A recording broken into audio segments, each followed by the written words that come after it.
Saúde a igreja com a paz do Senhor. Amém. Graças a Deus por estarmos aqui esta noite, né? Agradecer a Deus por este convite, né? Foi feito através do pastor Osmar, nos confiar para estar aqui nesta noite, para estarmos fazendo menção da palavra de Deus.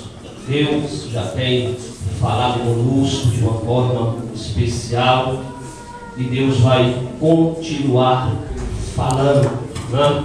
Eu quero pedir a você para nós irmos para o livro do profeta Isaías, capítulo de número 43, aonde está o tema que nos foi proporcionado.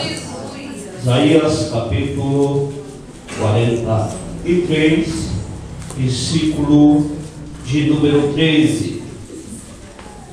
Para ganharmos tempo, estarei lendo. Diz, a minha versão pode ser um pouco diferente, que é uma versão internacional, mas o sentido é o mesmo, tá? Diz, desde os dias mais antigos, eu o sou. Não há quem possa livrar alguém de minha mão. Agindo eu, quem o pode desfazer ou impedir? Amém? A igreja pode tomar assento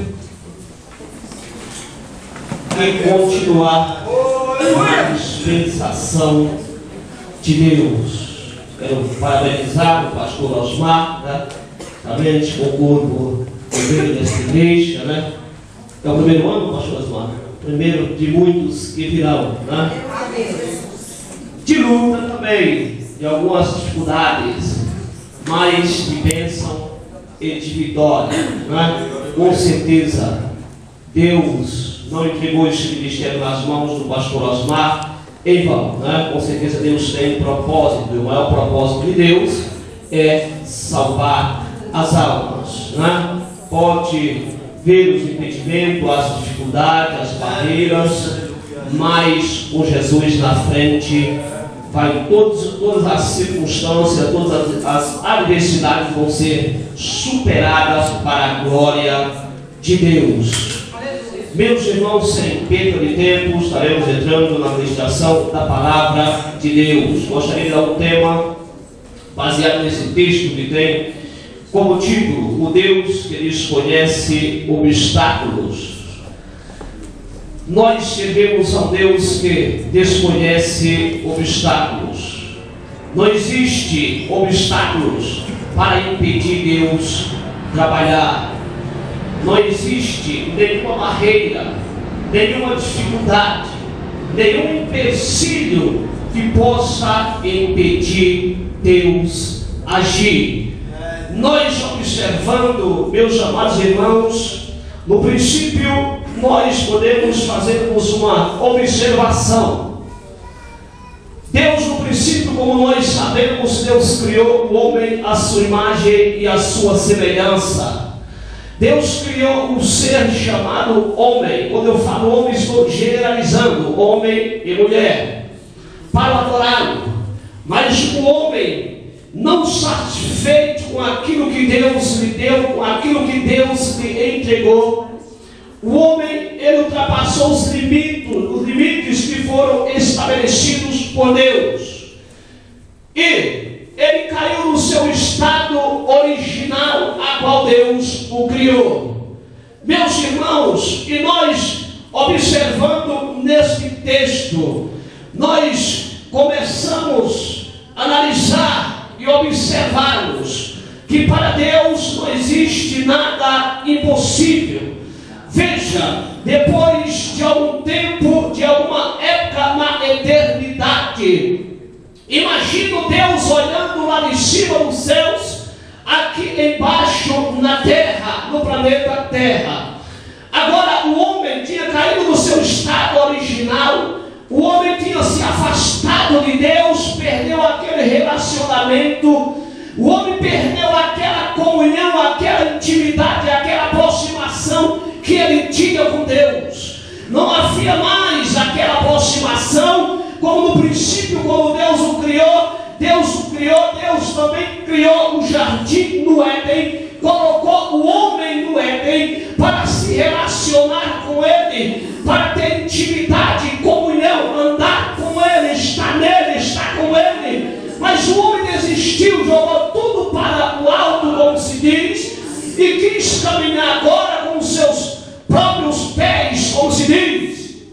E agora perdeu-se aquela comunhão, perdeu-se aquela intimidade. E Deus observando, Deus queria continuar aquela comunhão, meus amados irmãos. Aí eu posso até usar aqui uma linguagem antropomórfica ou humana, uma linguagem humana, para ser mais claro. E Deus deseja agora, depois de algum tempo, formar um povo para si, porque Deus perdeu aquela comunhão, ou seja, o homem perdeu com Deus aquela comunhão, e Deus que agora deseja formar um homem, criar, ou seja, um povo para si. E diz a Bíblia Sagrada que este povo teria que ser um povo exclusivo, teria que ser um povo especial, teria que ser um povo zeloso, teria que ser um povo de boas obras, para adorar a Deus, para andar com Deus, estar com Deus, servir a Deus, para estar adorando e não descendo a Deus. Precisa ser especial, precisa ser zeloso, zeloso, ou seja, cuidadoso, precisa ser de boas obras.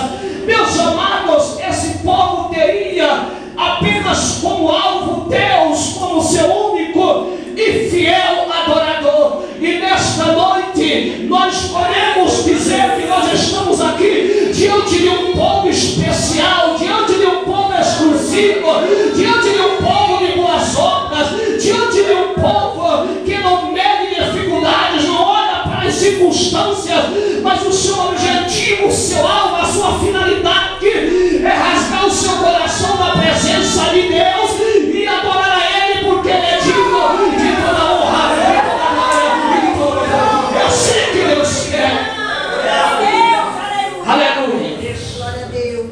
Para formar este povo, Deus queria formar, mas para formar este povo, imagino Deus olhando, observando desde o lugar que Ele está.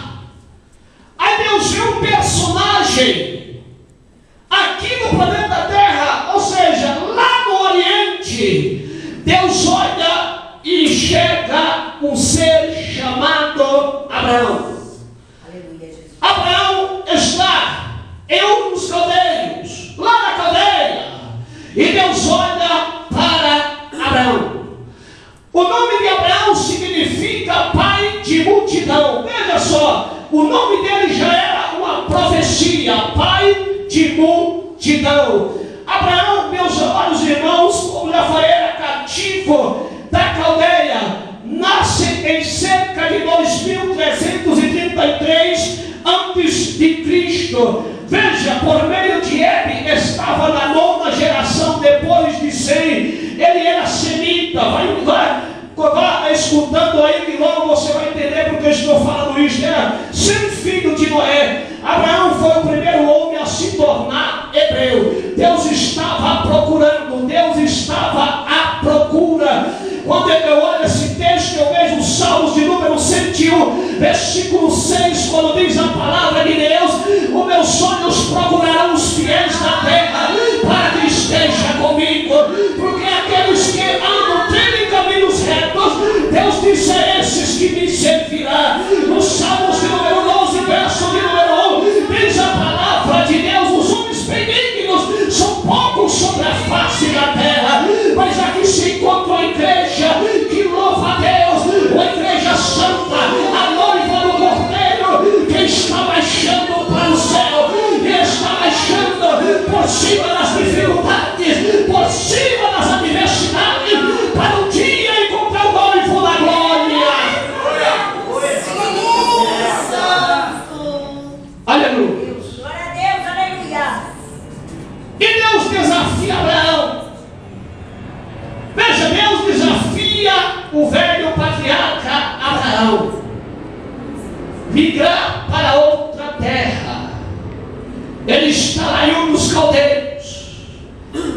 Deus disse a Abraão: sai da tua terra, da tua parentela, e vai para uma terra que eu te mostrarei. Abraão estava com 60 anos de idade quando saiu da sua terra.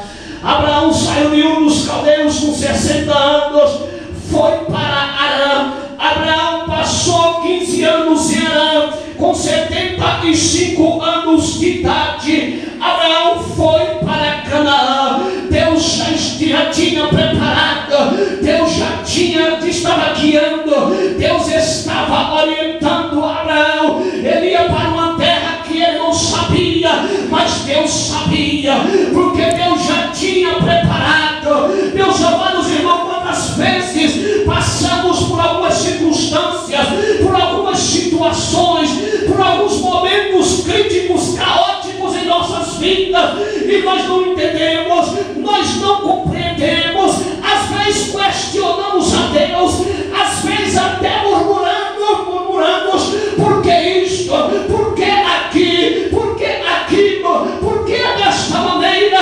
Mas é Deus agindo, é Deus operando. Deixe Deus operar, deixe Deus agir, não te preocupa, porque Deus é Deus e Deus está no comando, e se Deus está, vai dar tudo certo. Pode ficar cantado aqui nesta noite, pode cantar, porque na presença de Deus tudo vai dar certo para a sua glória.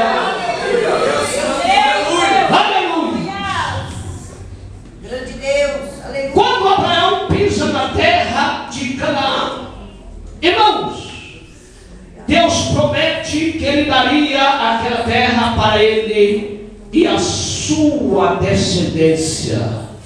Quando ele chega na terra, Deus diz: está vendo essa terra? Não. Essa terra que você pisou, essa terra será tua e da tua descendência. As promessas que Deus fez na tua vida, as promessas de Deus, não existe demônio, não existe homem, não existe macumba, não existe feitiçaria, não existe campo de força do inferno que possa bloquear, que possa colocar um impedimento. Não existe nada que possa impedir o trabalhar, o agir, o operar de Deus na vida do nosso servo. Pode se levantar, pastor, nas mãos, quem quiser, pode se colocar de pé, o exército do inferno em peso, mas se não sair na frente, o Espírito de Deus vai passar por cima, e o nome de Jesus vai ser glorificado, porque Deus é Deus, e Deus cela pelos seus. A obra é de Deus, a obra é de Deus, a obra é de Deus, aleluia. Veja, quando Abraão chega em Canaã, observou, ele começou a observar a terra. Abraão começou a caminhar na terra, ele começou a fazer algumas observações, irmãos, na terra onde ele chegou. E quando ele observa a terra, quando ele marcha sobre aquela terra, a Bíblia diz que Abraão constrói